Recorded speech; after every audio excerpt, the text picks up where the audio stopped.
The Buddha's enlightenment. How did he enter the holy path? Welcome back, everyone, to Mind Podcast.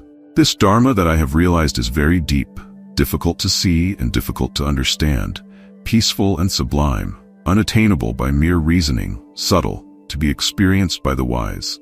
But the people of this generation are addicted to attachment, seeking pleasure in attachment, and delighted in attachment. It is truly hard for such a generation to see the truth, namely, dependent origination. And it is hard to see this truth, namely, the stilling of all formations, the relinquishment of all acquisitions, the destruction of craving, dispassion, cessation, and nibbana. The Buddha, shortly after his enlightenment. Enlightenment is the realization of nibbana. Although it is not easy, it is not impossible. There are still monks in modern times who can realize this true state. According to what the Buddha taught to his last disciple, Subhata, before the Buddha's final nibbana, as recorded in the Mahaparamana Sutta, wherever the Noble Eightfold Path is rightly practiced, there are always enlightened beings such as stream enterers, once-returners, non-returners, and fully enlightened arahants.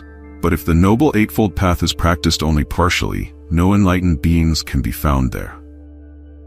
For instance, if one practices only 7 factors of the Noble Eightfold Path, neglecting right concentration, jhana meditation, it will be difficult for the practitioner to reach enlightenment. Or in some meditation centers, if they neglect the 3 basic virtues, right speech, right action, right livelihood, leaving only 5 factors, they will never attain profound wisdom, mental development, or ultimate enlightenment. Today, there are still many places where the full Noble Eightfold Path is practiced correctly, including isolation from the world, solitude, and strict restraint of the senses, guarding the 6 sense spaces. Only in those places can enlightened beings be found. What is called nibbana is not nibbana. The above statement is hard to accept, but it is the truth. As the Buddha said, nibbana is merely cessation or stopping, which may sound difficult to accept, but it is true. In this chapter, I will explain enlightenment according to the meaning the Buddha taught, as it is, clearly and precisely. I will also describe the final stages of the path leading to enlightenment. But first, I want to talk about what nibbana is not. The devaluation of the meaning of nibbana. Throughout history, whenever Buddhism has flourished in a certain place, there has always been a tendency to alter the meaning of nibbana to suit the majority of people there. The pressure from popular understanding and culture often distorts the truth to make it easier for people to assimilate into Buddhist philosophy. Similarly, teaching the Dharma becomes easier if the teachers say only what the audience wants to hear. Furthermore, the ambiguous meaning of nibbana forces teachers to explain it in ways that do not challenge their unenlightened state. All these reasons lead to the devaluation of the true meaning of nibbana. For example, nowadays, many people define nibbana as letting go of everything that happens in life. In truth, nibbana is letting go and complete relinquishment of all things as they truly are, realized by the purified mind through meditation. Or, they say it is an immortal state, a non-dual awareness without discrimination, that everything is one, neither arising nor ceasing. In this way, the ultimate goal of Buddhism becomes merely a way of living to avoid suffering and problems, a hopeless surrender to the ups and downs of life without facing the inherent suffering, dukkha, that exists in all forms of existence. It is like a prisoner with mental issues who constantly celebrates the time spent in confinement without seeking a higher ideal of liberation. Such kind and gentle definitions taught to Buddhists diminish the true meaning of nibbana as the Buddha clearly defined it. And those who spend much time following such ideas and thinking of nibbana in this way are like people who have worked hard to buy only a lemon. Nibbana as a banana. When I was a child following another religion, I used to ask my religious teachers what God was. They always answered by telling me what God was not, or they gave me answers that were impossible to comprehend. For example, they defined God as indescribable, too supreme to be explained, or as the ultimate reality, or the source of all beings, or infinite consciousness, or pure understanding. All these were terms that had no specific meaning that I could understand. Later, when I asked many Buddhist monks to explain the meaning of nibbana, they gave me the same lofty and incomprehensible definitions, such as indescribable, too supreme to be explained, or the ultimate reality, or the source of all beings, or infinite consciousness, or pure understanding. Once again, I was hearing the same abstract terms that I had heard in my childhood. Some definitions were even self-contradictory. For example, they define nibbana as the state of unmanifested consciousness. In reality, consciousness is the core of the process of awareness that allows experience to manifest. So unmanifested consciousness essentially means unconscious manifestation, or unconscious consciousness, which makes no clear sense. Some places even define nibbana as harmony with the ungraspable. That's absurd. How can we harmonize with something we can never grasp or make contact with? Such vague definitions cannot be called wisdom. The serious issue here is that these confusing definitions bewilder Buddhists, who need to clearly understand what nibbana is, as it is the goal, or at least the ideal, that they are following in Buddhism. If they do not understand, it is like they are boarding a bus without knowing where it's going. It is even worse if someone who does not follow Buddhism asks you what the goal of your practice is in this life, or many lives, and all you can give is a vague answer. Many people want to describe nibbana to others using lofty and mystical terminology as if to puzzle the listener, and when the listener cannot understand, they think the speaker is profound and wise. These descriptions of nibbana as something mysterious, lofty, and perplexing lack honesty and authenticity, so I call it the banana nibbana. Always crooked, not straightforward, and unclear. Experience has taught us that when someone truly knows something and has regularly experienced it for themselves, they can always describe it clearly, in detail, and straightforwardly. Mystifying something is a sure sign that the person has no idea what they're talking about. Clarifying nibbana. Here, I present 3 descriptions of nibbana in relation. 1. Nibbana is the highest happiness. 2. Nibbana is the complete cessation of all greed, hatred, and delusion. And 3. Nibbana is the total cessation of what we call the process of body and mind. All 3 of these descriptions are from the Buddha himself and give a clear picture of nibbana. When one understands what enlightenment is, they can more easily see the path to enlightenment, and all of the Buddha's teachings will become unusually clear. 1. The highest happiness. The Buddha, nibbana is the highest happiness. This is perhaps the most useful way to describe enlightenment. Not only is it direct and easy to understand, but it is also appealing. It explains why so many monks and nuns have strived for the goal of nibbana over the past 26 centuries. We all seek happiness, and if there is a happiness that is the highest, that is what we want most. Indeed, Buddhism has always taught how to be happier and happier until one can reach the ultimate peak of all happiness, nibbana. These days, I present the Buddha's teachings on the 4 Noble Truths by rearranging the order of the truths. I realize that if I always begin by talking about suffering, the audience loses interest. They already have enough suffering in their lives. They did not spend their precious time coming here just to hear more about suffering. Like a salesperson introducing a product, I see that first impressions are most important. Therefore, I introduce the teachings of the 4 Noble Truths like this. 1. Happiness.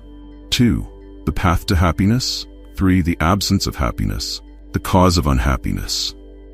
These teachings are just like the Buddha's teachings, except that I have rearranged the order slightly to create a more engaging effect for the listener. Some might call this marketing, but I only want to put the ultimate goal of Buddhism at the forefront. Describing nibbana as the highest happiness also reveals that the Noble Eightfold Path is a gradual path of increasing happiness. Whoever wholeheartedly practices this path will become happier. The Buddha said in the Aranavibhanga Sutta, when one knows how to define joy, and having known that, they can pursue their inner joy. The practitioner pursues the inner joy of peace, which is the state of jhana meditation, without fear, until they attain the highest happiness. What are the highest forms of happiness you have ever experienced? Love, sex, drugs, music, seeing your first child born? But you will find that the happiness of jhana meditation far surpasses all those forms of happiness. Thus, when someone attains the first jhana, that experience will blow away all previous notions of happiness. Jhana meditation brings profound wisdom to understand the true meaning of happiness. While the state of jhana meditation is not the highest happiness, it is close to the highest happiness of enlightenment, which the Buddha called the happiness of enlightenment, or the bliss of awakening, Sammasambodhi Sukha. From the state of jhana, the practitioner progresses further to a slightly higher form of happiness, which is the highest happiness, and that is nibbana. Recent research around the world has concluded that meditation makes people happier and that genuine Buddhist monks might be the happiest people on earth. Therefore, if someone wishes to have a peaceful and happy time, they should practice good meditation. And those who wish to attain the highest happiness above all should aim for nibbana, the complete end of greed, hatred, and delusion. Venerable Sariputta, the Buddha's chief disciple, defined nibbana as the complete end of greed, hatred, and delusion. I have a story that may illustrate this meaning. 5 children were playing a wishing game. When asked, if you had one wish, what would it be? The child with the best wish would win the game. The first child said, if I had one wish, I'd wish for a cold chocolate ice cream, because it was a hot summer day. The second child said, if I had one wish, I'd wish for an ice cream factory. That way, I could have as much ice cream as I want whenever I want. The first child was stunned, realizing that their wish for just one ice cream was less clever than their friend's wish for an entire factory. The third child said, my wish is to have $1 billion. With that money, I could buy an ice cream factory, a candy store, and a fast food restaurant just for me. I could eat anything, and my mom couldn't stop me. And with the rest of the money, I could buy anything I wanted. The second child felt outsmarted, wishing only for an ice cream factory, while the third child wished for $1 billion. Who could top that? The fourth child said, if I had one wish, I'd wish for 3 different things. First, an ice cream factory. Second, $1 billion. And third, I'd wish for 3 more wishes. That way, I could wish for anything I wanted, and I could keep making wishes forever. Even the third child, who had wished for $1 billion, felt defeated by the fourth child. The first 3 children all admired the fourth child's cleverness, thinking they were a genius who had won the game. After all, what could be higher than the ability to wish for anything endlessly? But the 5th child surpassed all the others.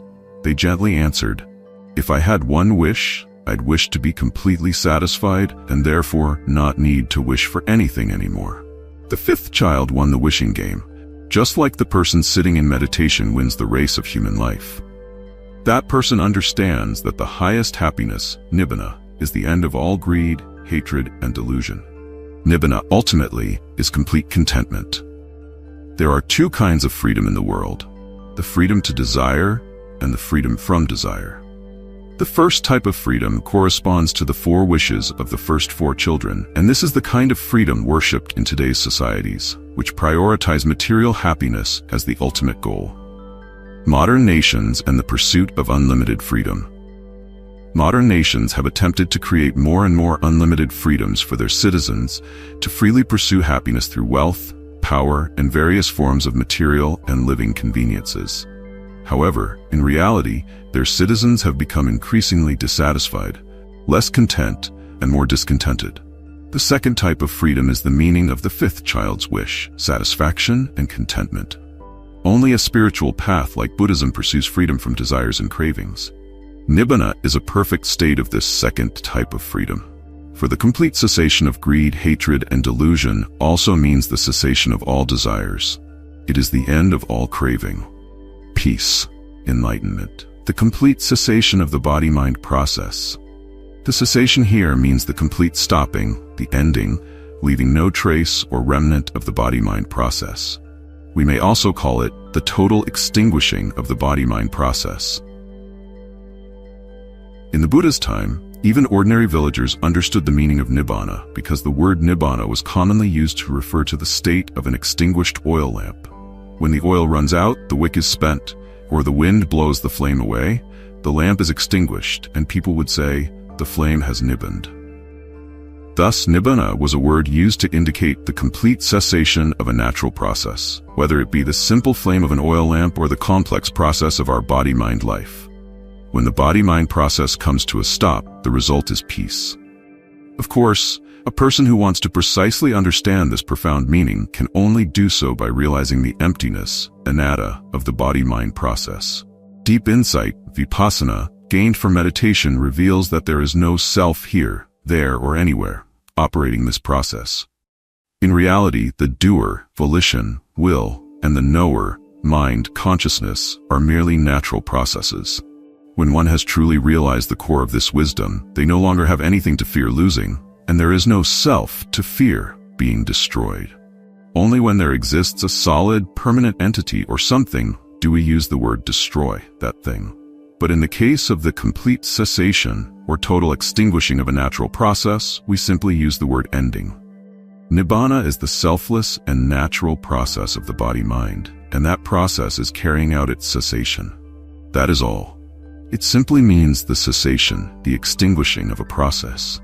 As Venerable Buddhaghosa, the eminent Buddhist commentator, once wrote in The Path of Purification, "There is suffering, but no sufferer. There is action, but no doer of the action. There is nibbana, but no one who enters it.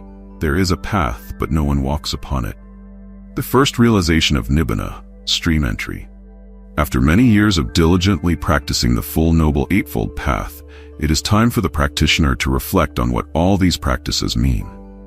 After experiencing the state of jhana meditation, the practitioner has gained ultra-strong mindfulness, which can hold any object for investigation, mindfulness, calmly and immovably for an extended period. The hindrances of worry, restlessness, and drowsiness have been eliminated. The mind is clear, lucid, and still. It is charged with inner happiness, so it always has the capability and strength to overcome fear whenever mindfulness delves into unfamiliar territories. It is truly a joy when you can make the mind brave, heroic, and unwavering in its quest for truth. There are times when the practitioner comes close to places where the truth is rarely found, where things are seen as they truly are, but fear, greed, and hatred pull the mind away. But now, after the practitioner has experienced and dwelled in the state of jhana meditation, they no longer have greed, no longer have anger, and no longer care to protect the continuity of a soul or self. Using the reflection contemplation on the state of jhana to gather data for themselves, the practitioner continues to drill down into the core of everything that they are mindful of and investigating. Courageously and clearly, the mind breaks through to the root of the experience, into what I call the fortress of the self, governed by the two overlords, the doer and the knower. Right there, for the first time, the practitioner sees with absolute certainty that inside the fortress, it is completely empty. There is no one there. The experience of such deep insight is entirely different from anything we can imagine. As the Buddha said in the Sutta of the True Person, although he spoke about the state of jhana meditation, this can similarly be applied to the context of stream entry. Because what they imagine it will be, the actual experience will always be different. What people often imagine is, in reality, often not the case. Here occurs a great shift in thought, a radical change in the practitioner's perspective. Just as when a geological layer shifts, the earth has an earthquake. This rapid, strange, and fundamental shift in the practitioner's inherent view of reality is like an internal seismic event. Many castles and fortresses built from long-standing concepts and reinforced views are shattered. The ultra-strong wisdom acts like a bomb inside the mind. For a moment, the practitioner does not know where they stand, as there is no longer any foothold, no place to cling to. They know with certainty that they are not insane. Indeed, the mind feels more holy than ever before. It is truly clear, calm, and blessed. One of the sure signs of deep wisdom at this point is the enduring, lasting happiness and peace. After his enlightenment, it was said that the Buddha sat still for 7 days, motionless in the bliss of liberation. After some time, possibly after many days, it will feel as if the dust has settled. After the earthquake, the bright, dazzling light begins to fade, allowing the practitioner to see things more clearly again. The practitioner surveys how many fortresses of attachment have been demolished and how many still remain standing. When the practitioner has clearly seen that all illusions of a self, either an individual ego or a universal self, have been completely destroyed, they have entered the stream of the noble path. When one becomes a stream enterer, they have permanently destroyed the fetters of self-attachment, now and forever. After stream entry, everything becomes crystal clear. The practitioner wonders why they were so ignorant before, not realizing the truth of no self. The truth of no self has been repeated many times in the Buddhist teachings. Only now does the practitioner understand, realizing that due to stubborn thinking, willful rejection, and the 5 hindrances, people filter what they have learned, twist it, and interpret it, so that the Buddha's teachings become what they want to hear according to their own will. Even a very famous scholar meditation master in the world today still believes that no self is merely a tool used by the Buddha to get rid of self-attachment. It seems that people are afraid of losing their self, afraid of losing the self-soul they have imagined. Delusion is indeed incredibly powerful, more deeply rooted than most of us can know. As the philosopher Voltaire once insightfully said, "The only way to understand the concept of infinity in mathematics is to consider the limits of human ignorance." Now, the illusion has been uncovered, and delusion begins to unravel. After penetrating the core of the truth of no self, the practitioner can clearly understand the entire picture of suffering. Before, the practitioner often recoiled, unwilling to accept the truth that everything is suffering. This is due to the attachment to the self, wanting to have a special refuge in life where suffering does not exist, an idyllic realm of perfect happiness, or a realm of the original mind or true self, or some other spiritual fantasy. Other things may suffer, but in this special refuge, the illusion of the self has been made the ultimate resting place. However, when the practitioner has seen the absolute emptiness sunyat of all phenomena, both internal and external, they no longer need that retirement home anymore, because there is no self to reside in that home. The age-old concern for the continuity of life, the continuity of the self, is also destroyed. There is no more self-attachment. By now, the practitioner fully agrees with the Buddha's straightforward teaching. All formations are suffering. All conditioned things are suffering. The entire path of all phenomena. This is the way of all phenomena, and we cannot do anything to change that law. Furthermore, when the practitioner clearly sees emptiness, the absence of any permanent self-nature, it means they also see that the entire process can end completely, with nothing to lose. It is interesting to note that many spiritual practitioners still want to hold on to something for themselves after enlightenment. But clinging to anything for oneself is still called attachment, even if it is attachment to the purest of things. However, after entering stream entry, all attachments arising from the illusion of self-attachment are completely eradicated. The practitioner realizes that all experiences are merely phenomena arising from causes and conditions, and thus they will completely cease. Where there is birth, there is death. And this truth includes both the body and mind phenomena. As mentioned in the previous chapter, the complete understanding of impermanence is not merely seeing the rise and fall, gain and loss, birth and death like waves in the ocean, but also seeing the entire ocean disappear along with the continental shelf beneath it. To fully understand impermanence, the practitioner must see such a complete cessation, and this understanding runs continuously from the discovery of no self. Thus, in many sutras, we can read about many stream enterers describing their attainment in words such as, "Whatever arises will all eventually completely cease." Through this, we can see that the complete understanding of no self allows the mind to fully comprehend suffering and impermanence. The event of entering stream entry is the realization that all experiences, including the knower or knowing of those experiences, are impermanent, suffering, and without a self, always leading to cessation, suffering, and without any permanent essence.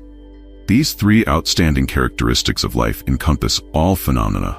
Therefore, they are also the 3 essential natures of the body and mind. The body-mind process will one day come to a complete end, leaving no trace behind, extinguished, creating something from nothing. As I have noted, many people are still deeply attached to existence, so they view Nibbana as a kind of retirement home, a final destination, a place of rest for what they call the knower, the mind.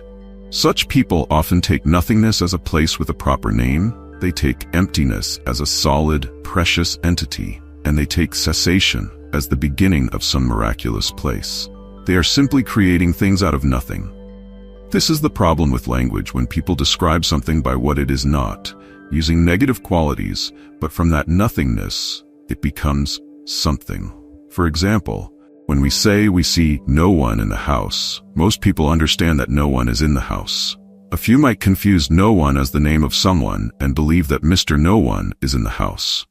From the state of having no one, human language can turn it into someone named no one in the house.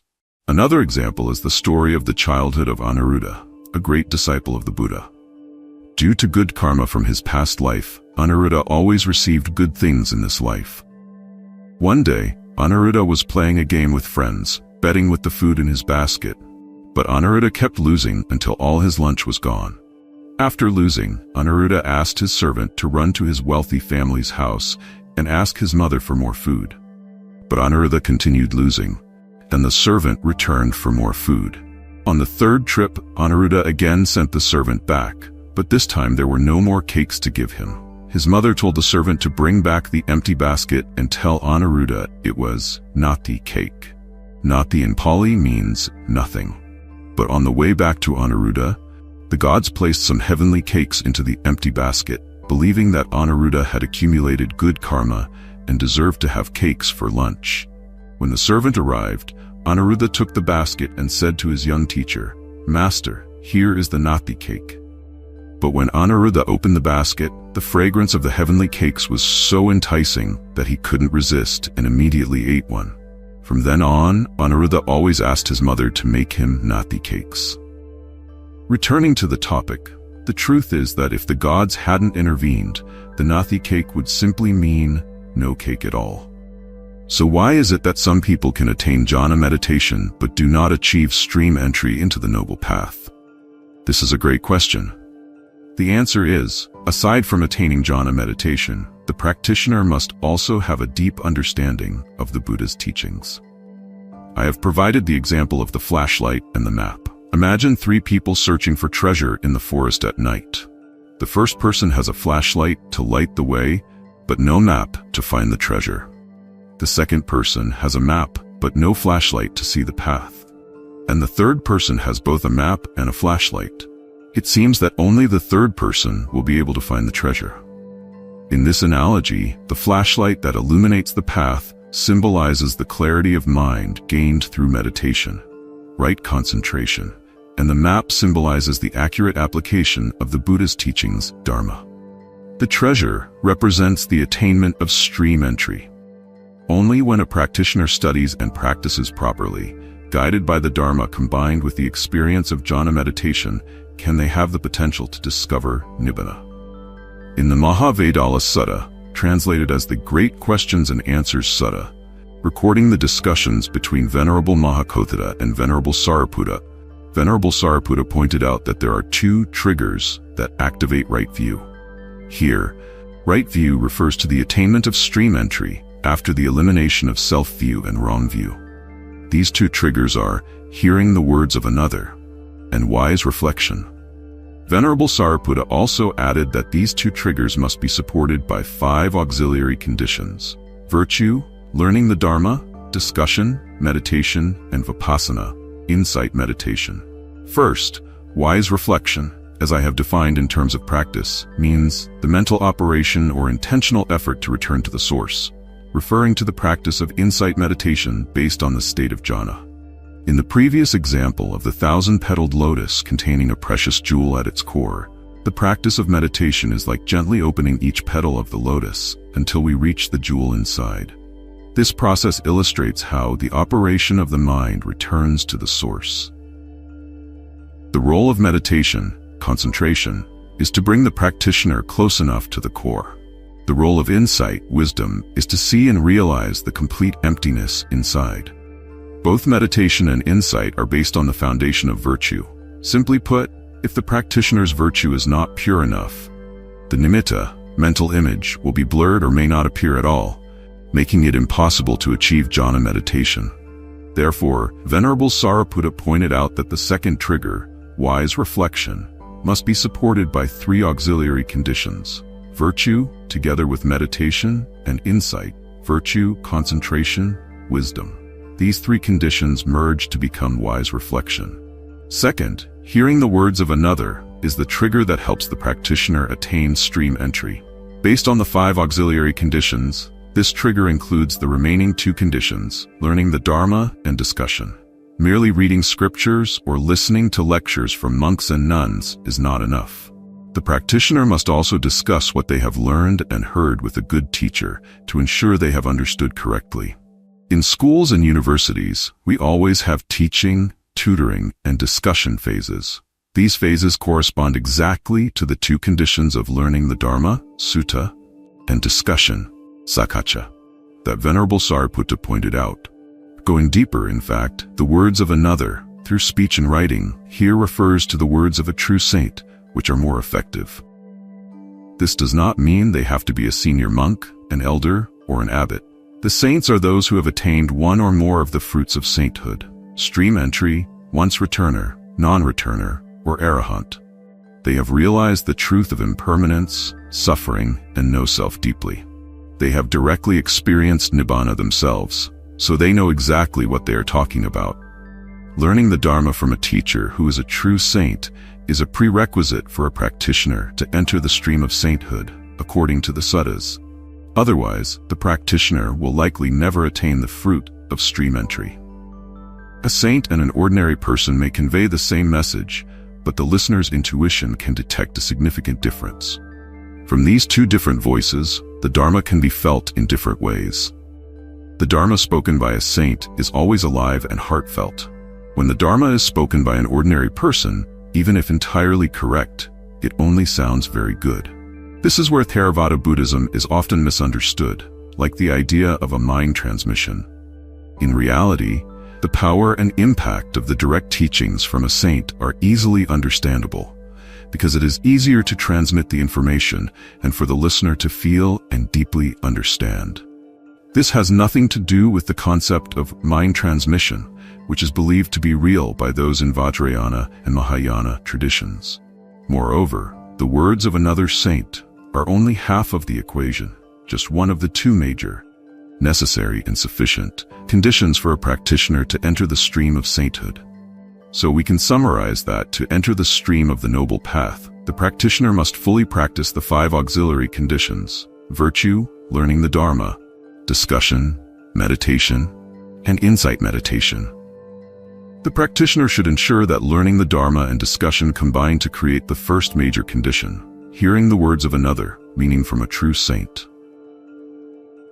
Then, let virtue and meditation be the solid foundation for insight meditation, so that the practitioner can fulfill the second major condition, wise reflection, which is the mindful effort to return to the source.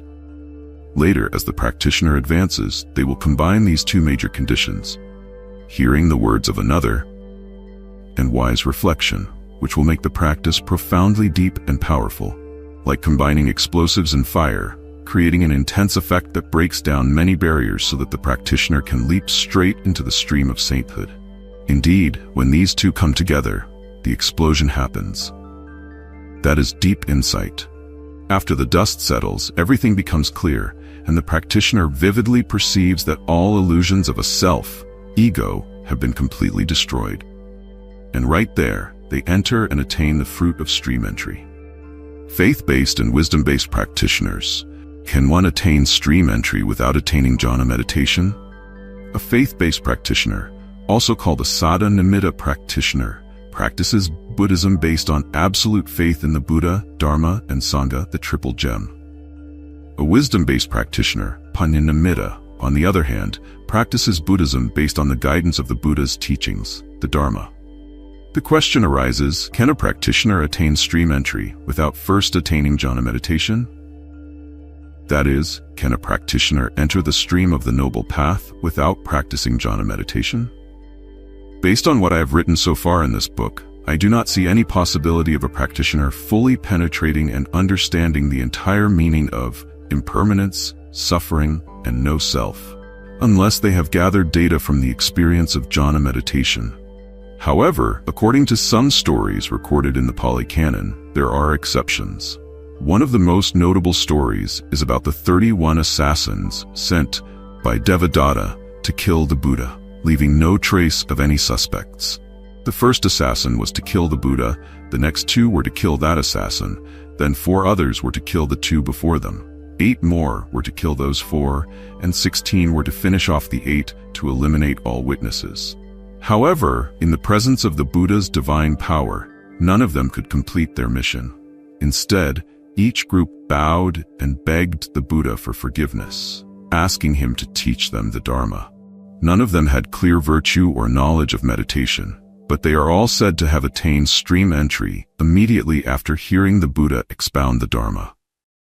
This special exception is perhaps explained by the 2 types of practitioners on the path to entering the stream of the Noble Path: the faith-based Saddha Nimitta and the wisdom-based Panya Nimitta practitioners, as explained in the suttas. The 5 spiritual faculties are faith, energy, mindfulness, concentration, and wisdom: Saddha, Virya, Sati, Samadhi, and Panya. These are the mental powers needed to progress toward enlightenment. When concentration, samadhi, is weak, the result is that wisdom is also weak. However, if faith is strong and the energy of practice is strong, it can compensate. A person with strong faith and great effort who enters the stream of the Noble Path is called a faith-based practitioner, Saddha Nimitta, while a practitioner who primarily follows the practice of meditation and wisdom is called a wisdom-based practitioner, Panya Nimitta, practicing with the goal of developing wisdom. Both types of practitioners, of course, need mindfulness. It is possible that through mindfulness, a person with strong faith in the Buddha's teachings, combined with abundant energy to support that faith, could attain stream entry without needing jhana meditation. An old proverb says, "Faith can move mountains." However, that faith must be extraordinarily strong and unparalleled to move the Everest of delusion, ignorance, and proceed directly into the stream of the Noble Path without the practice of jhana meditation.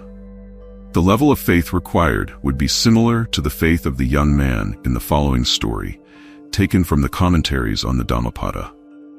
A young man approached an accomplished monk and asked to be accepted as his disciple. The monk refused, saying that accepting a student would only cause headaches because students rarely follow their teacher's instructions properly.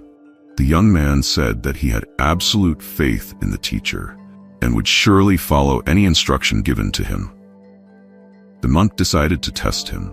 The teacher instructed him to walk directly east without stopping or changing direction no matter what he encountered.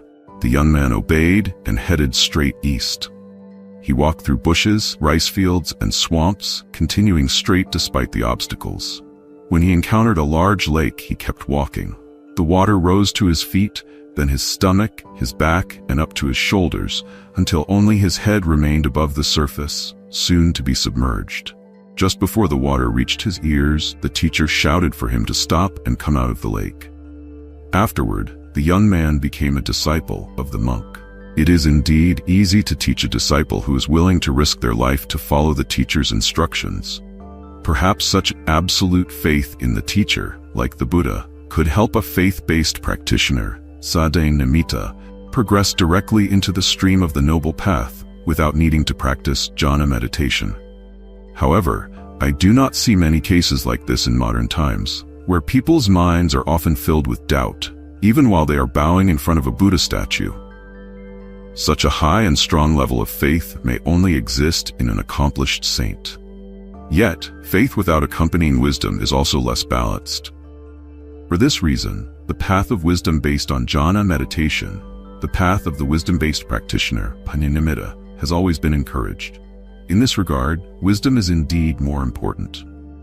According to the scriptures, if faith is developed alone, even if one enters the stream of the Noble Path, a faith-based practitioner, Saddha Nimitta, will never advance to the stage of non-returner, anagami, and certainly will not become an arahant unless they attain the jhana meditative absorptions.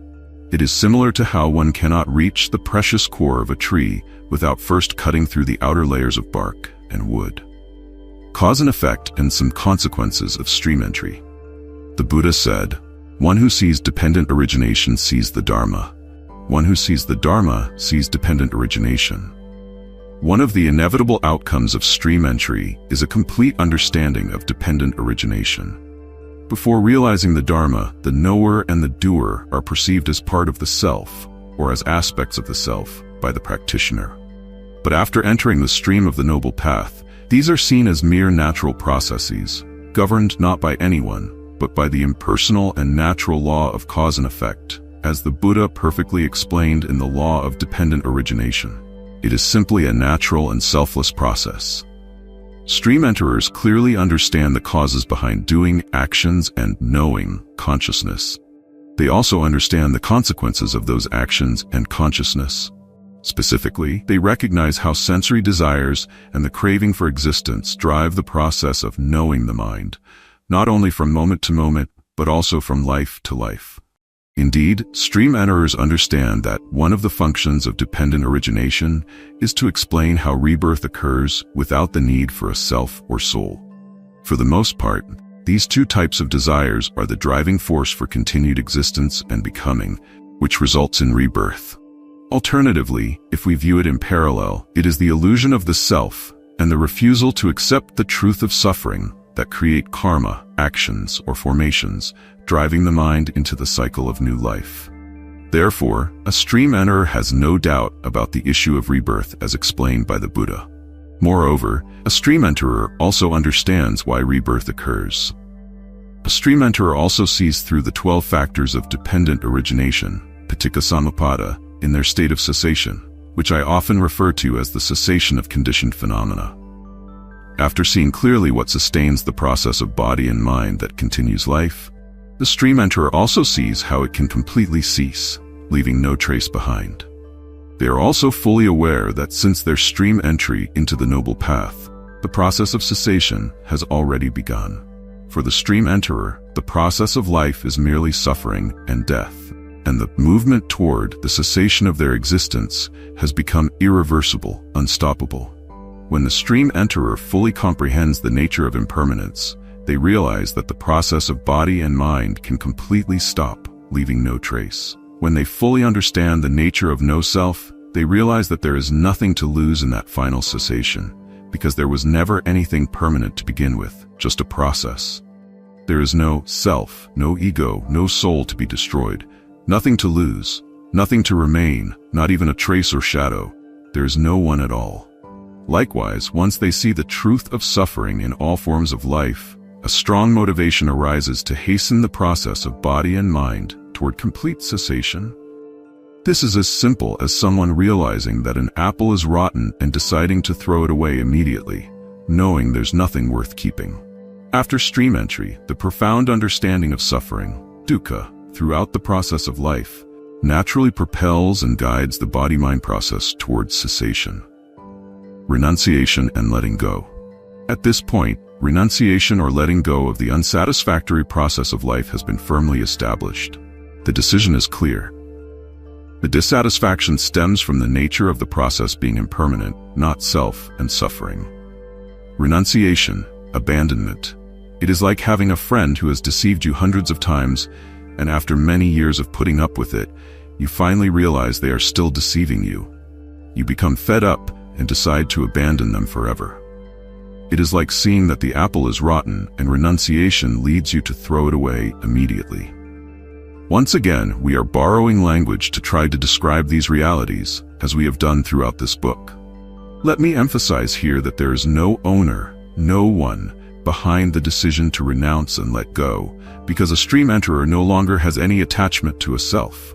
In other words, the stream enterer has no illusion of self, no self-view, and no self-attachment left. If they did, they wouldn't be a stream enterer by the Buddha's definition. Letting go is an impersonal phenomenon, Dhamma, and it arises naturally after stream entry, regardless of whether the practitioner wants it or not. It is natural, it is the Dhamma, and that's all there is to it. Furthermore, renunciation and letting go are signs of the stream enterer's state. A stream enterer has seen this Dharma completely, especially the Dharma of suffering, dukkha, and so they naturally develop the urge and determination to let go in order to attain liberation. It's like the previous example of the prisoner, who after many years suddenly realizes that it's just a prison full of suffering, and they naturally decide to find a way out. Ignorance and the craving for existence bind beings to the wheel of samsara, the cycle of rebirth, and only letting go of the body-mind process can liberate the practitioner from that cycle of birth and death. Letting go is like the ejection seat on the flight of samsara. The person sitting in the seat decides to push the button, and the seat propels them out of the plane, escaping from the flight toward the harbor of samsara filled with suffering. Before attaining stream entry, all formations of actions are influenced by ignorance and delusion, so all actions are driven by the desire to have more and by clinging. After attaining stream entry, the process of all actions gradually becomes influenced by the Dharma, particularly the understanding of suffering, and thus actions increasingly lean toward renunciation, letting go, abandonment, and tranquility, fading away along the process of cause and effect leading to cessation. Along with the law of Nibbana, the Dharma of Nibbana, letting go brings about a fading away, particularly the gradual fading of greed and ill will, desire, anger. When the practitioner deeply realizes that the world of the five senses is permeated with the nature of suffering, dukkha, they no longer harbor any desires, love, or hatred toward that world. When the mind has renounced and abandoned the world of the five senses, that world naturally fades and dissolves from the mind. Again, it is not because someone decides to abandon the world, but it is simply part of an inevitable, selfless cause and effect process. Later, the world of the mind will also gradually fade away, as this process of the mind is also filled with the nature of suffering. Depending on the case of each stream enterer, depending on the prominent factors and strengths of the practitioner upon attaining stream entry. In other words, depending on the depth of their realization of suffering, impermanence, and non-self that has seeped into their tendencies and habits, the process of cessation will occur quickly or slowly, eventually leading to complete cessation and the realization of full liberation. Because this process is governed by natural law, it will reach its end within a limited time frame. No one can deliberately or intentionally delay or prolong it for as long as they wish. Once one has attained stream entry, they no longer possess such a mind or will. The natural process will eventually complete its cessation, leaving no trace. As the Buddha said, the longest it will take is 7 lifetimes from the time of stream entry. No more than 7 lifetimes. The law of Nibbana is this. The process of enlightenment and full liberation takes no more than 6 subsequent lifetimes. If we understand that the doer is not a self, but merely part of a cause and effect process, we also understand that no stream enterer can decide the time span, whether it be 3 lifetimes, 5 lifetimes, or the full 6 lifetimes, before attaining full enlightenment. The issue is that a stream enterer no longer controls that process because, by definition, a stream enterer no longer has self-attachment, no self, no egocentric calculations according to their own desires. It is like they have boarded a vehicle bound for full liberation, Nibbana. Once they are on the vehicle, they cannot step off, nor can they control the driver anymore. The vehicle to Nibbana follows its own schedule and runs straight to its final stop. Thus, it is clear, upon attaining stream entry, the practitioner no longer has the ability to choose, delay, or linger anywhere due to not yet wanting to achieve full enlightenment, out of compassion for beings, or wanting to stay and save sentient beings. That aspiration belongs to bodhisattvas. But by now, it is too late for bodhisattvas to make such vows. The law of Nibbana, the Dharma of Nibbana, is a natural process. The practitioner has passed the point of no return, unable to go back anymore, and it is a one-way, one-direction journey. It cannot stop or turn back. You will reach the final destination, Nibbana, no later than 7 lifetimes. Why do modern people need meditation? Surely, those of us who seek to practice meditation are looking for something beyond what we know in this life. We have enough wisdom to see that life does not fulfill all our desires and may never do so. This realization is a significant turning point. When we meditate, we are attempting to transform our everyday mind, the mind that deals with daily tasks, shopping in the market, raising children, working, cleaning the house, checking bills, and all such activities. No one is unfamiliar with this mind. Without it, we couldn't function in life. We need it to survive. But this ordinary mind cannot grasp the profound meaning of the Buddhist teachings, because the Buddhist teachings are deep and wondrous, while our everyday mind is not deep or wondrous, only practical. To develop a mind capable of understanding the profound meanings of Buddhism and to make them a part of us, thus changing our inner perspective, we need a mind that can detach from ordinary thought processes. Only the practice of meditation can help us achieve such a mind.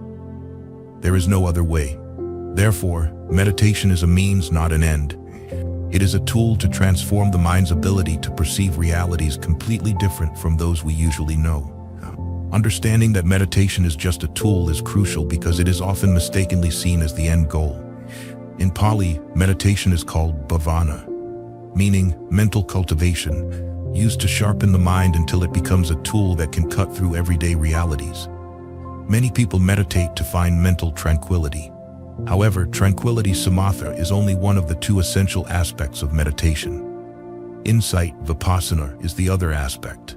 The purpose of meditation is to gain insight, and tranquility is just a means to that end. According to the Pali Canon, the Buddha taught 42 meditation methods. Some methods are for achieving peace of mind, while others are for gaining wisdom. However, we don't need to practice all these methods. Everyone wants to find calmness and peace, the ability to stop the mind's usual busyness. However, even though we want to achieve tranquility through meditation, most meditators find it difficult to sit down and have a calm mind right away. Paradoxically, our mind tends to do the opposite. It constantly thinks, evaluates, and dreams from morning to night, then dreams from night to morning, making it hard to find a moment of peace. If we treated our body the same way, it would soon collapse. If we worked continuously without rest, the body couldn't endure it after a few days. When we demand the mind to function this way, we are surprised when things don't go as we want, and the world doesn't follow the order we think it should. It should be more surprising if everything happened as we wanted, because what is happening in our mind is also happening in everyone's minds. This is also an important aspect of a meditative mind, knowing that we are not the only ones carrying the burden of suffering. It is a common characteristic of life, part of the first noble truth, dukkha, in Buddhism. Suffering pervades the universe. It is not unique to anyone.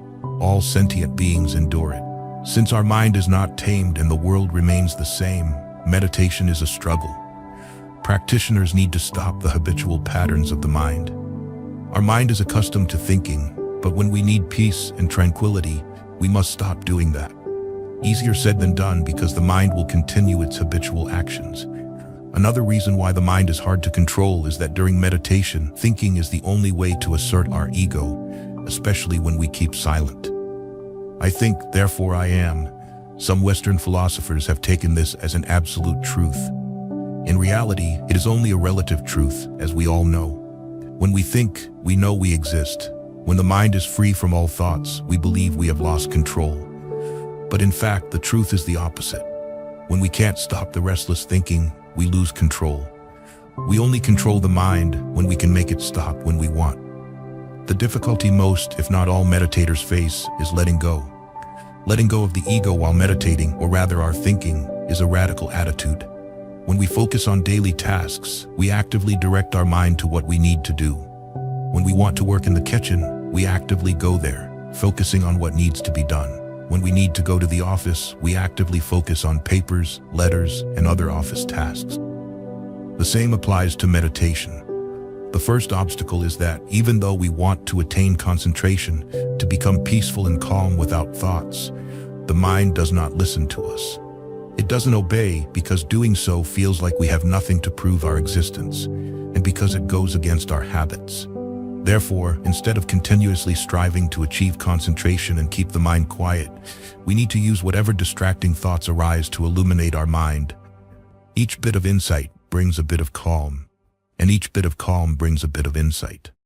The essential purpose of a quiet mind is to transform our ordinary daily mind into a transcendent mind, capable of understanding and applying the Buddha's teachings, allowing us to evolve from ordinary beings into enlightened individuals. If, during meditation, we do not achieve mental tranquility, it is not a problem, because any distracting thoughts can help us understand more about the self. This is the main goal of meditation retreats, a journey inward to help us understand ourselves better. Surely nothing is more fascinating than this, even though there are aspects of the self that we would rather run away from and not acknowledge as part of us. But how can we run away when we are meditating, causing us to start thinking about this and that? Anyone can do this, but when it happens, remember that it is just a way to escape the truth. To advance further on this spiritual journey, we need to practice noble silence. Noble silence means not talking to each other, which can be difficult when we are surrounded by friends. But consider this obstacle a challenge. Remember that these challenges are stepping stones for our progress. Noble silence is one of the most effective methods on the spiritual path. Often, we only have the opportunity to practice noble silence in intensive retreats. Usually, we chat with those around us, which is also a way to escape suffering. Everyone has tasted suffering, whatever name we give it, such as anger, fear, anxiety, dissatisfaction, sleepiness, and so on. An important thing to remember is that the first noble truth the Buddha discovered upon attaining enlightenment is suffering exists. Suffering is a characteristic of life, of existence. If we can feel this within ourselves, we have verified the Buddha's teaching as true. That's all. We don't need to relive our suffering, just observe it and say, there is evidence. There are countless things that can cause us suffering, but just remembering this first noble truth, suffering exists, and saying, yes, that is exactly what the Buddha taught. The Buddha also spoke of the second noble truth, that the origin of suffering is craving. We can look inward and ask ourselves, what do I want that I don't get? What do I get that I don't want? These are the two reasons, which are really just one, that cause us suffering. There's only one way to deal with suffering when it arises, to let go of craving. Suffering will no longer exist. This insight can only be gained when we are not outwardly focused, by talking or engaging in other activities. To truly reflect on ourselves, we need periods of silence.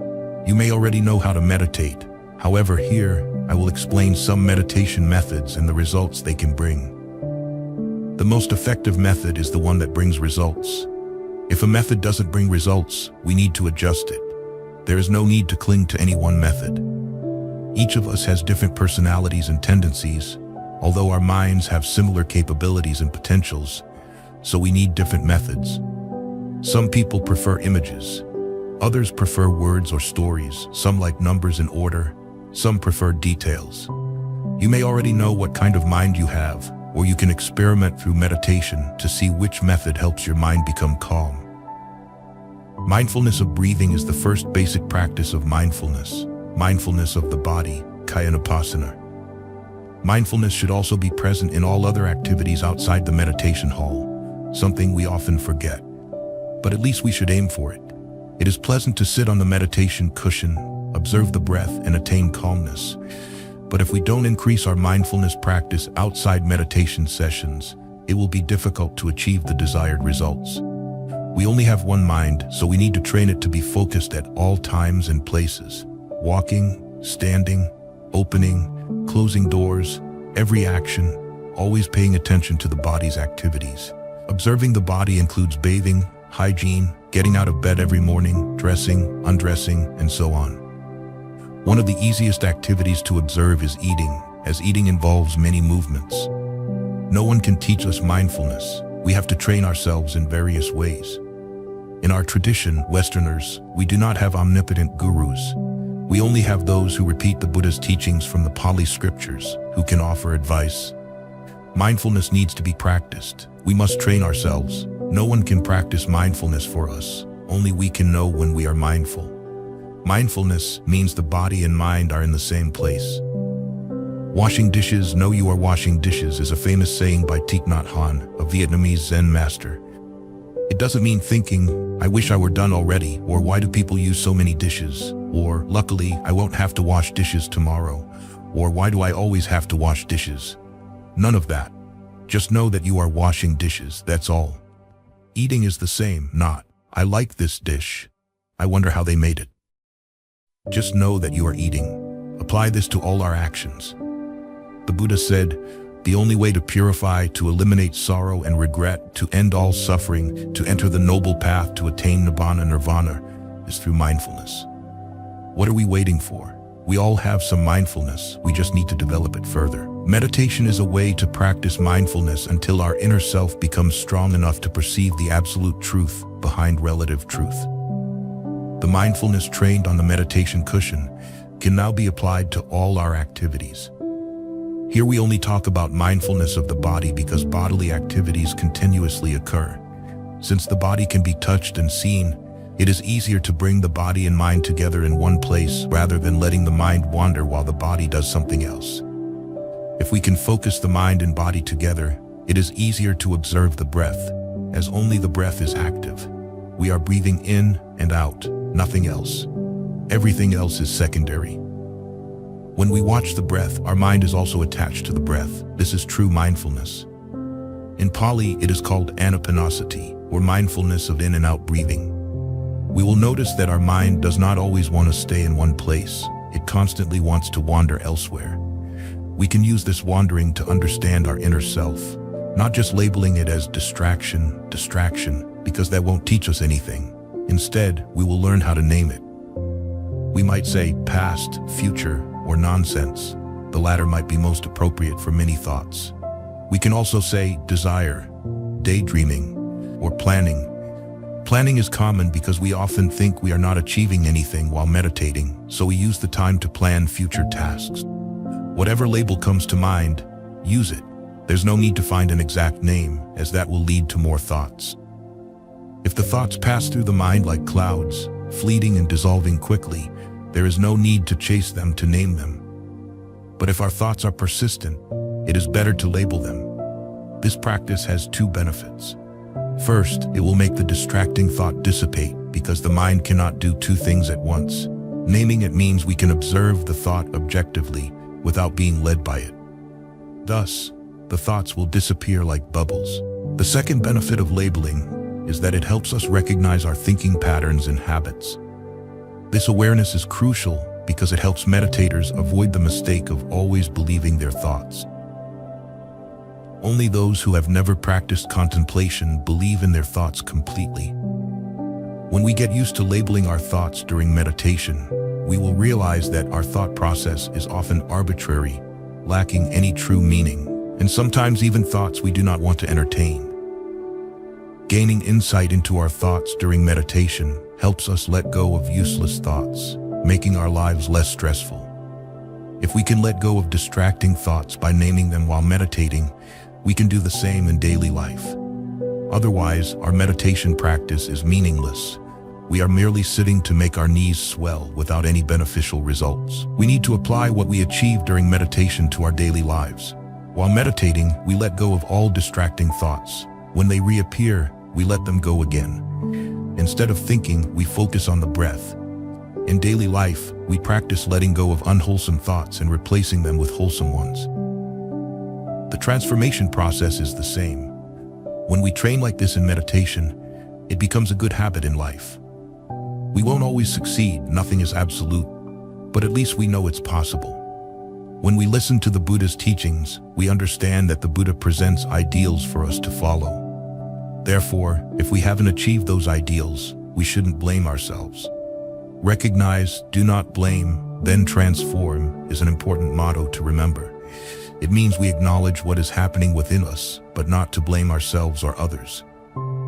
Things are as they are, but as thinking beings, we can change, and that's what we strive to do in meditation. We can let go of distracting thoughts and return to observing the breath. The more we practice this, the easier and more natural it becomes for us. Gradually, our mind will comply. It will say, "All right, I will stop thinking for a moment." This action becomes easier not only because it has become a habit, but because we are more determined to let go of idle thoughts, knowing they are useless. They bring no results, only distractions. Therefore, the mind recognizes the value of staying focused on the meditation object. If we can maintain mindfulness of the breath during meditation, it will be easier to keep mindfulness in daily life. One supports the other.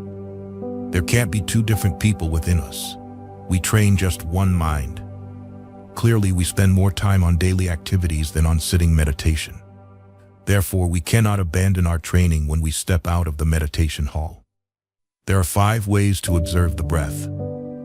The most traditional, also the hardest, and the most likely to bring tranquility is focusing on the breath at the nose. Traditionally, we watch the breath both when it comes in and when it goes out because we don't want the mind to wander back into its familiar paths. We want to keep it always on the breath. The breath at the nose as we inhale gives us a sensation to focus on. This is the clearest way to focus on the breath at one point and is often used by experienced meditators. One point means focusing on a single spot, a characteristic of meditation. Since the focus is on one point, it helps the mind become sharp, not scattered. We can use additional supportive methods to keep the mind mindful of the breath. Counting the breath is one method. We count 1 when inhaling, 1 when exhaling, then 2 when inhaling, 2 when exhaling, up to 10. When the mind wanders, we start counting from 1 again, regardless of whether we were at 5, 6, or 8. This method suits those who like numbers and an organized approach. For those who don't like counting, they can think calm when inhaling, calm when exhaling.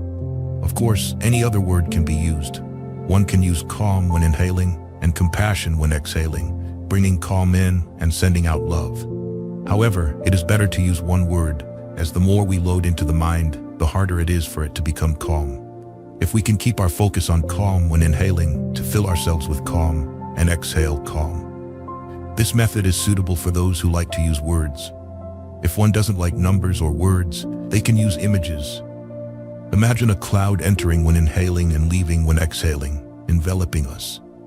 Some people visualize a small cloud coming in and a larger cloud going out.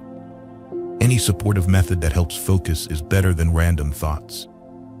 Using images doesn't focus on one point as watching the breath does, but it's better than letting the mind wander to what happened last week or what might happen next week. For beginners, another useful method is to follow the breath in and feel where it goes, through the nostrils, up the nose, down the throat, into the lungs and into the belly, then follow it as it leaves the body. We don't need to seek out the sensations created by the breath, but simply place our focus on every point it reaches when inhaling or exhaling. This method is particularly useful for those who are attentive to sensations. The internal sensations connected to the breath make the mind alert, easily focusing inwardly. This method prevents the mind from clinging to what is happening internally and reacting accordingly. The last method to observe what happens with the breath is to know when the breath is fully inside us and when it is fully expelled. This is also a useful method for focusing. We have discussed 5 methods of using the breath during meditation. However, only use one method at a time. Choose whichever method feels most comfortable for you when meditating. If that method does not help you focus, use another method in the next session. Don't switch methods during a single meditation session. If our mind keeps wandering, consider the impermanence of each breath. The ordinary mind likes to think about various things, so at least direct it toward more beneficial thoughts. Not just any topic the mind likes, but observing how each breath comes and goes, always changing, and how our lives depend on this continuous in and out breathing. Without continuous in and out breaths, we would not survive. If we cling to just the in-breath or out-breath for a few minutes, we would die. This essential inner knowledge helps us connect the mind to the impermanent nature of every human being, especially ourselves. If the mind has been trained to follow the breath, then keep it there. But if the mind keeps wandering, direct it towards the impermanence of the breath. This focus helps us think. If our life relies on in and out breathing, what else within us comes and goes? This reflection will guide the mind inward and make it easier to settle on the breath. All of us desire moments of peace and tranquility, and we deserve such moments. Otherwise, meditation would become a monotonous chore rather than something enjoyable. However, we need spiritual guidance, especially for Westerners. From kindergarten, we are trained to study, research, and think. Having been conditioned this way, we continue to act accordingly, and it is very difficult to get our minds to stop as we wish. Thus, we need to try any method that can help us meditate. Contemplating the impermanence of the breath brings many benefits to our inner self, far better than thinking about the past or the future. Being able to stay with the breath means being mindful in the present moment. It sounds strange, but without training, it's hard to achieve. We can only live in each moment, yet we constantly think about the past, which is gone, or worry about the future, which is merely our hopes and dreams. When the future arrives, it becomes the present. We never live in the future. It is just a concept. If we want to gain wisdom, we need to experience life, and to do so, we need to be present in the moment. The more we train our minds to live in the present moment, the better we understand human life. Otherwise, we only live in memories or aspirations. Being present in the moment means being present with each breath. We cannot grasp a past breath or a future breath. We can only observe the breath happening right now. This is crucial in helping us understand how the mind works. The Buddha didn't want us to believe his teachings without thinking or questioning. The Buddha's teachings are just guides, signposts, milestones for us to follow on our journey. A proper sitting posture is with a straight back, but relaxed, not rigid. Relax the shoulders by shrugging them up, and then gently lowering them. Relax the abdomen, which is also tense, and relax the neck. Sit in a position that you can maintain for some time. Hands can rest on the knees, palms up or down, or in the lap, one hand on top of the other. Eyes should be slightly closed. If feeling sleepy, open your eyes and look at something bright, or move your body slightly to help blood circulation, then close your eyes again.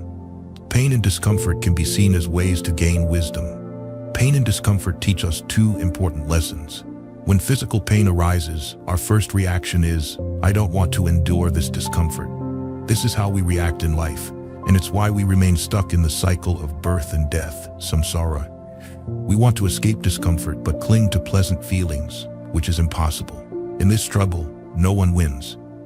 The sooner we realize that this is not the wise way to face suffering, the easier it will be to deal with discomfort in daily life.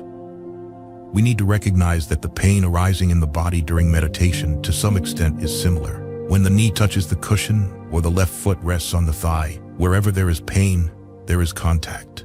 All sensory contact brings feelings. Enlightened beings also experience one of three feelings: suffering, pleasure, or neutral, neither pleasant nor unpleasant. However, we often consider neutral feelings as pleasant because they don't bring discomfort. Thus, we mostly deal with pleasant or unpleasant feelings. Almost every waking moment, we are concerned with these. Due to contact, feelings arise, leading to perceptions that this hurts or this is not good. For example, upon perceiving pain, the mind immediately reacts instinctively, creating karma. I don't like this. I want to stop the pain. I need to move. This is dangerous. My blood isn't circulating, or thoughts like these. Mental formations, sankhara, are also karmic formations. Karma arises first from intention, then speech, and finally action.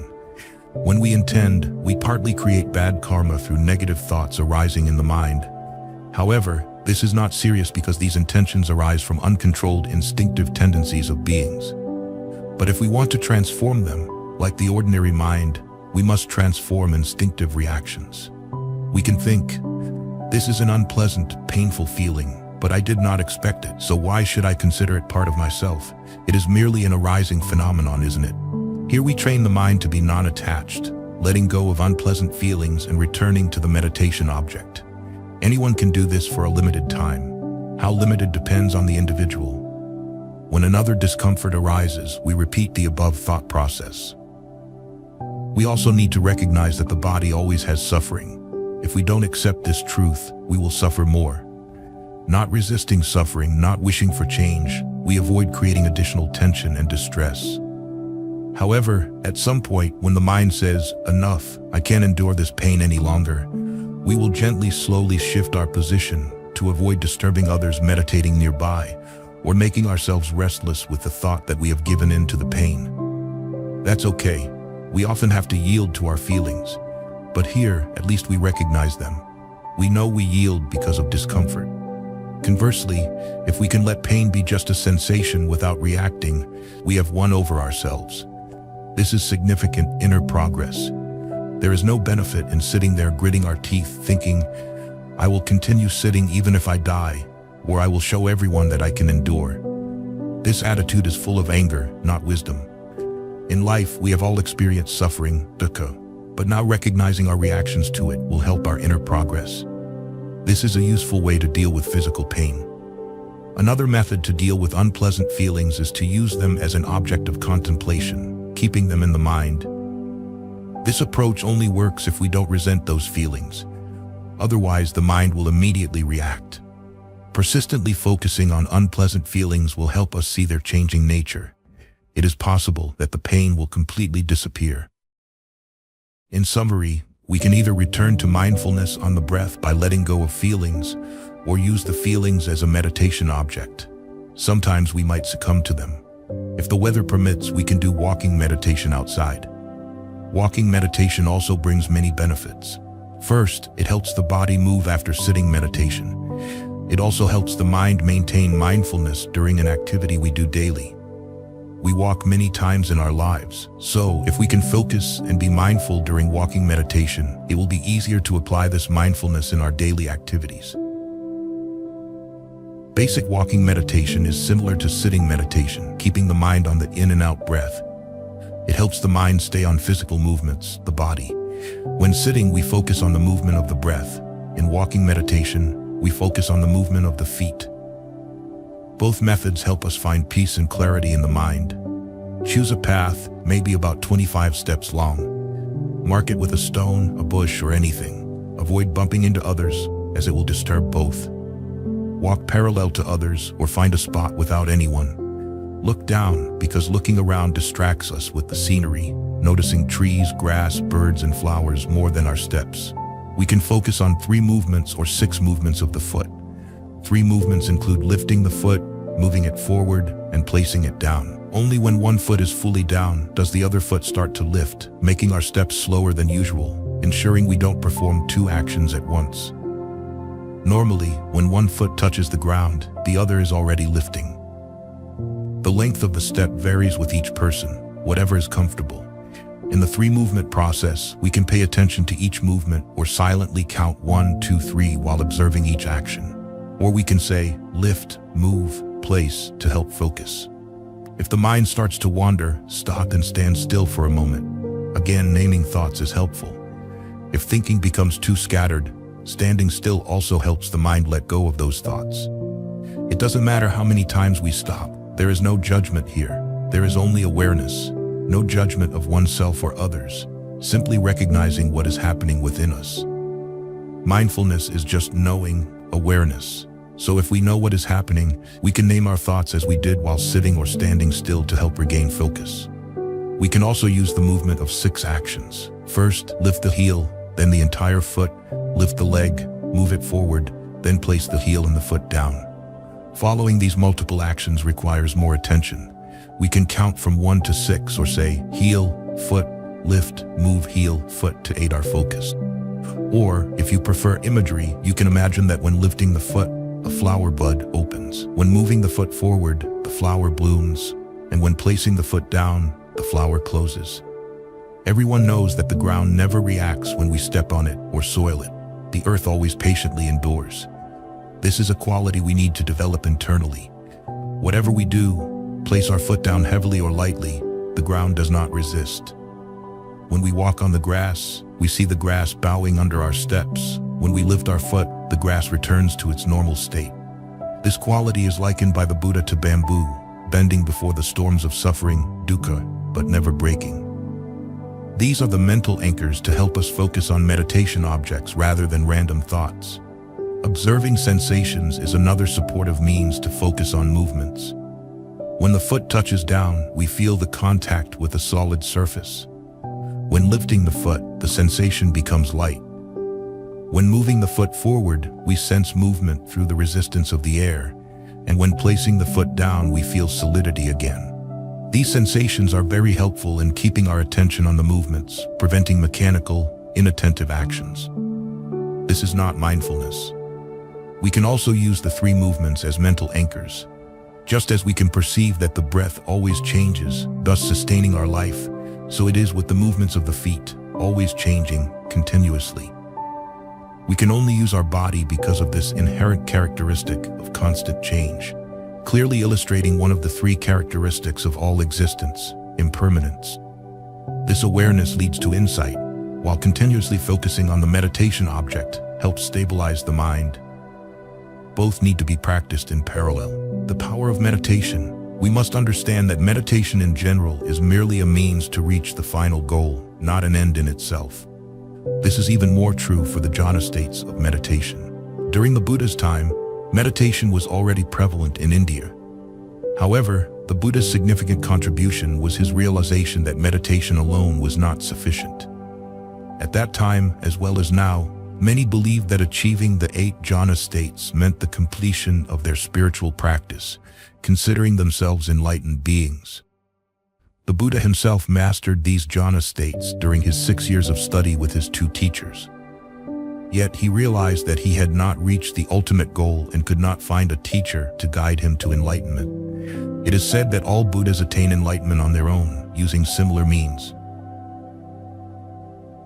It is crucial not to mistake the attainment of a calm and serene mind as unnecessary, because enlightenment is the ultimate goal. This is a common misconception, not based on the Buddha's teachings. Throughout the sutras, the Buddha emphasizes the gradual practice from a polluted state to nirvana. The jhana states are part of this path, necessary tools to achieve the goal, as they help the mind concentrate and stay focused. Without this mental strength, the mind cannot grasp the profound, lofty teachings of the Buddha, where the ultimate, absolute truth can be found. Without this strength, the mind cannot overcome the obstacles of distractions, merely chasing after one thought after another. An unsettled mind can only achieve superficial understanding, gradually becoming more focused. Another aspect of the effectiveness of the jhana states can be seen from the beginning of their practice. The first jhana has 5 factors or characteristics to counteract 5 hindrances naturally. Once we reach this jhana state, we are equipped with a purification system that supports us in daily life, motivating our meditation practice. The 5 hindrances mentioned by the Buddha are obstacles for all beings. None of us are exempt, and we can only eliminate them step by step. The first meditation factor can occur in any meditation session, whether achieving jhana or not. In Pali it is called vitakka, which means initial application or directing the mind to the meditation object. Whether successful or not, vitakka arises whenever we attempt to meditate. This mental factor counters the third hindrance, sloth and torpor. When hindered by sloth, the mind becomes sluggish and not alert enough to focus on the meditation object.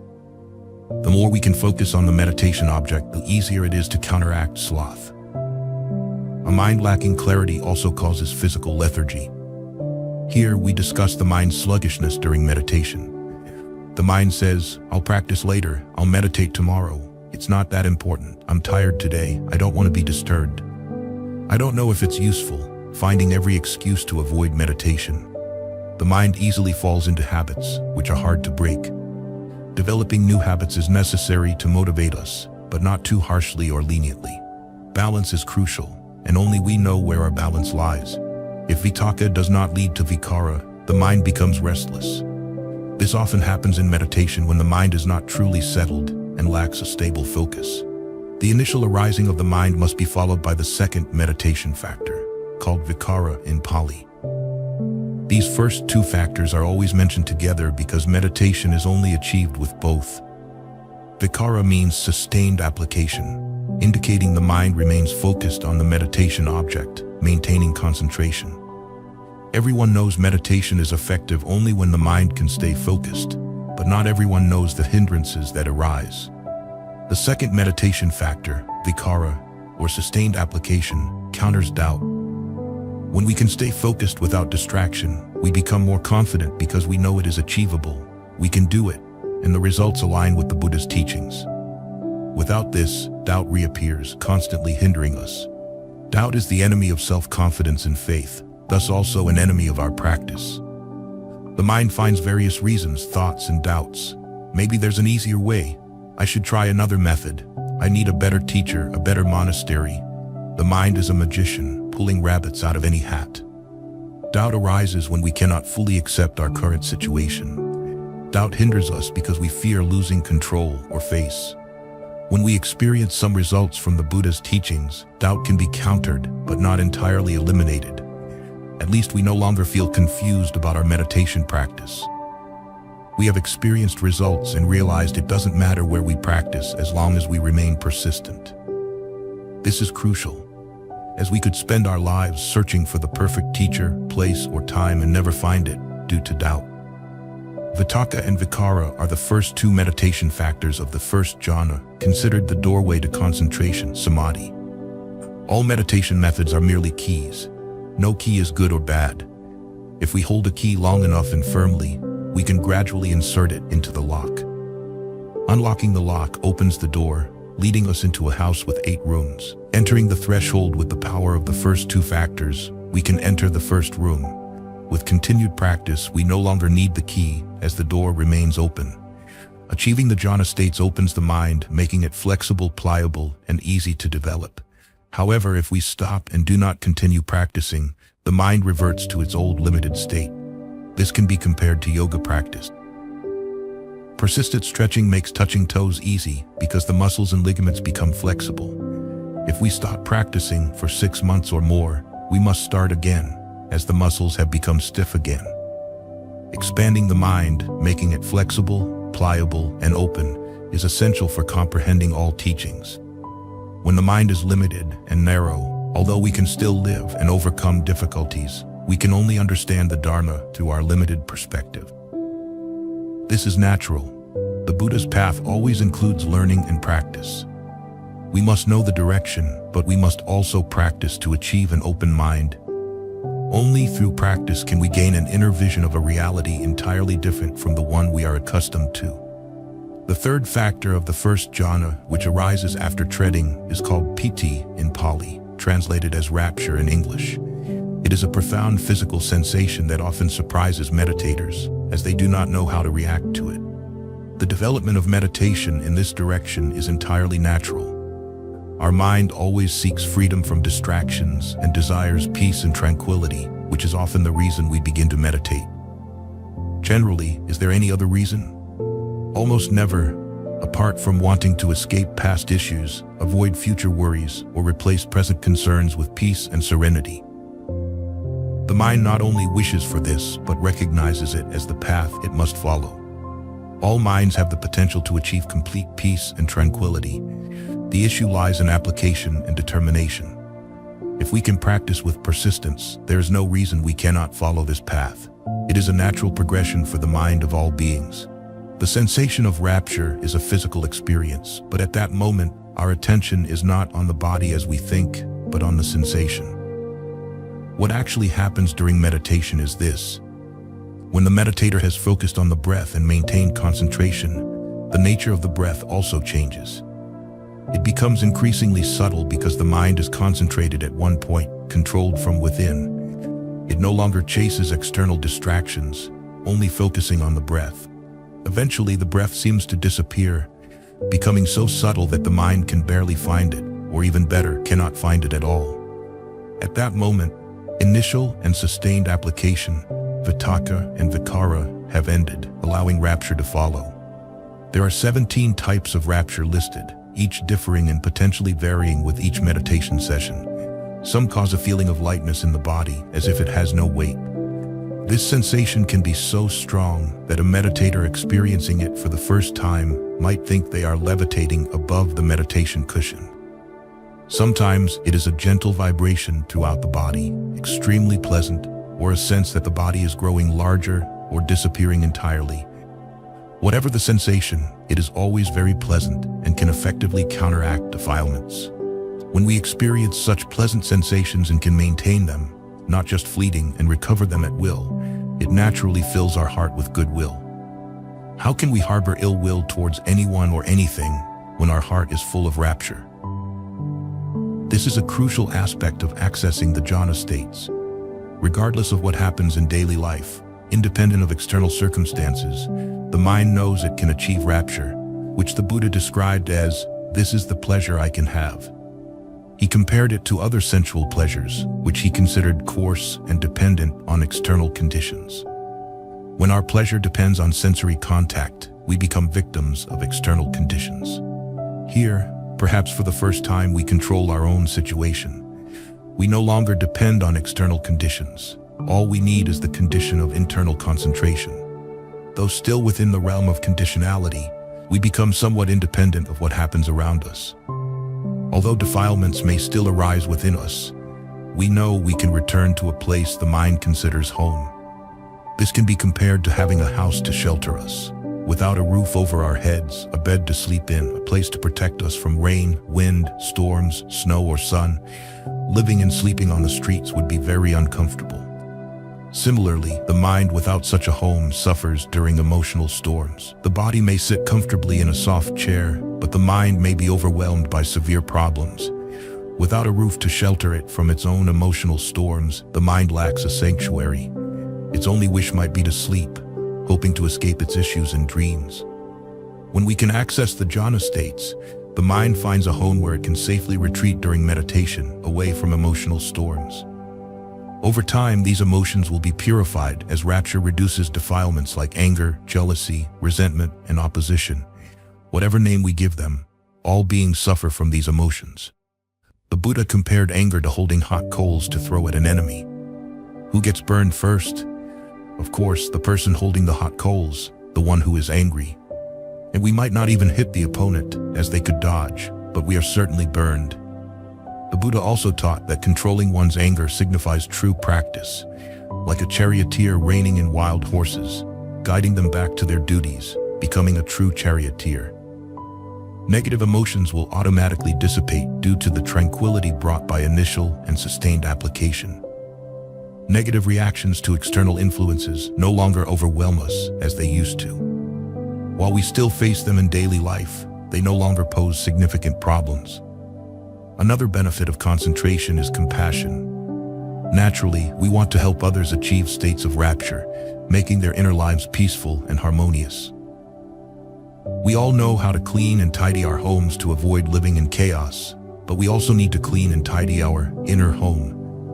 A mind filled with contradictions and negative reactions is hard to live with, just as living in a disordered house is difficult. When we can resolve our issues, life becomes more pleasant. This does not mean we are free from suffering, dukkha. As long as there is a self, there is suffering, but a peaceful mind is much easier to meditate with. A pleasant sensation often leads to rapture, countering the fourth hindrance of restlessness and worry. If we feel truly happy at this moment, we cannot simultaneously feel anxious or worry about the future. A significant outcome of this meditative state is that we no longer seek happiness outside, realizing that happiness depends on our efforts. Worrying about the future is futile, as the person worrying will change and not be the same person facing the future. Even a little contemplation of impermanence makes this clear. Continuity can disguise the impermanent nature of all phenomena, but it cannot change this truth. We always mistakenly believe we are fixed entities. Restlessness ceases because once we find happiness called rapture, we no longer seek anything else, eliminating restlessness and worry. Where can we find anything better? When happiness is within reach, we are not restless wherever we are, as we are not yet satisfied. But when we find inner happiness, it no longer matters where we are. The peace brought by initial pleasant sensations removes restlessness during meditation. However, this does not mean the hindrances are eradicated. They are only temporarily absent during meditation. We can view this as follows. If we have a garden full of weeds and let them grow unchecked, they consume all the nutrients in the soil, overshadowing and depriving other plants of sunlight and water.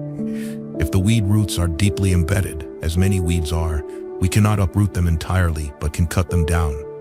After being cut, they weaken, no longer depleting soil nutrients or overshadowing beneficial plants. This is what happens in meditation. We cannot uproot the hindrances, but we can cut them down. By repeatedly cutting them down, they weaken and shrink until uprooting them becomes manageable. However, this requires daily practice, as all gardeners know. Weeds grow more easily than flowers or vegetables, and constant vigilance is essential, whether in a real garden or our mental garden. The fifth factor of the first jhana is one-pointedness. With one-pointedness, we can maintain concentration. One-pointedness counters our desire for sensual pleasures. Fortunately, the mind cannot do two things at once. When we are completely focused, entirely at ease in rapture, we no longer desire anything else. Even physical pain becomes irrelevant, as it is not the focus of attention, and the meditator does not seek more comfort. We do not seek other pleasant sensations through the senses because we are experiencing an unprecedented inner peace. The first 4 jhana states, including the first jhana I described, are called fine material absorptions, rupa jhana. Rupa means form, physical phenomena. In English, they are called fine material absorptions because all arising phenomena are familiar to us but much subtler. Whether in quantity or quality, it is part of our experience. We all know physical sensations of pleasure. The sensations arising in meditation, though higher, are both familiar and unfamiliar. When these feelings appear for the first time, many people weep with joy. However, the mind might also say, "What is this?" disrupting concentration and making them start over. When our breath becomes so subtle that it seems to disappear, pleasant bodily sensations continue, and the mind focuses on that. When this sensation changes because we lose concentration or exit meditation, there are 2 things to remember before opening our eyes. We have experienced impermanence, even with the most pleasant feelings. We do not object to experiencing the impermanence of unpleasant sensations, but we regret the passing of pleasant ones. Yet both are impermanent.